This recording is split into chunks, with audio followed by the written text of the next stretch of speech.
But, this past week, Bishop Schneider has been on the interview trail, and he's made it clear that he told the Pope that we need something more binding than just a motu proprio like Summorum Pontificum. And don't get me wrong, huge fan of Summorum Pontificum.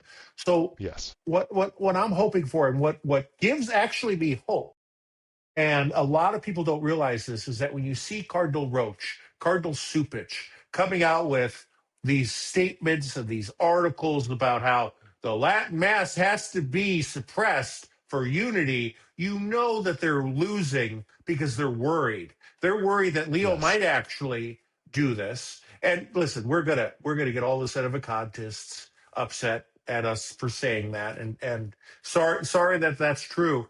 But I think that what we're going to see in the short term, and when I mean the short term, I mean in the next 24 months, will Leo allow or give his permission, his blessing to the society consecrating new bishops? Will he come out either restoring Summorum Pontificum or even going a step farther and codifying the traditional Mass? All right. If he starts doing those things, I think that we're moving in the right direction. You're right. I don't think we're going to see in our lifetime.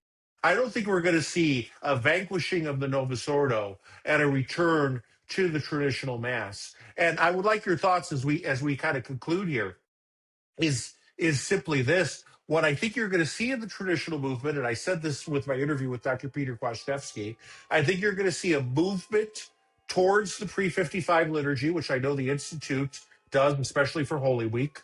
I think you're going to see more of a reconciliation. We've seen it since Sionis Custodes between the fraternity and the other so-called Ecclesia Dei communities and the society. I think you're going to see, despite the fact that trads, their favorite sport, is eating each other alive, I think you're going to start seeing, because of Traditionis Custodes, a merging, especially when the boomer generation, as you said, kind of starts getting out of the picture. I think you're going to start to see more and more of them coming together. And that's what gives me hope with the so-called Zoomers, Generation Z. And I witnessed this in Pittsburgh.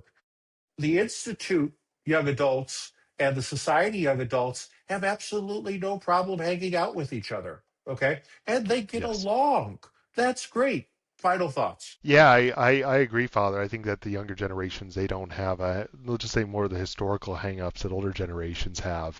And I think if you see something like your mouth to God's ears on a lot of those things that you laid out that Pope Leo could do, and I think that that's fantastic. I love what Bishop Schneider has been saying and what he's been telling the Holy Father.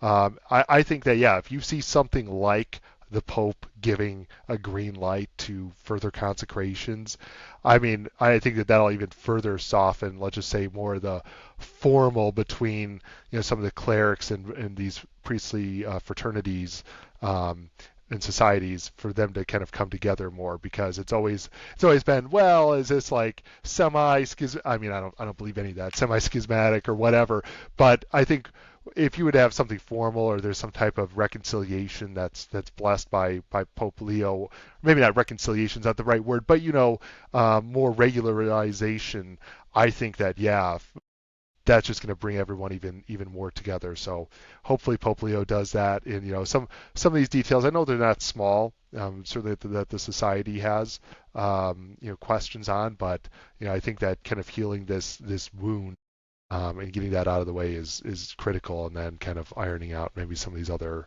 theological questions.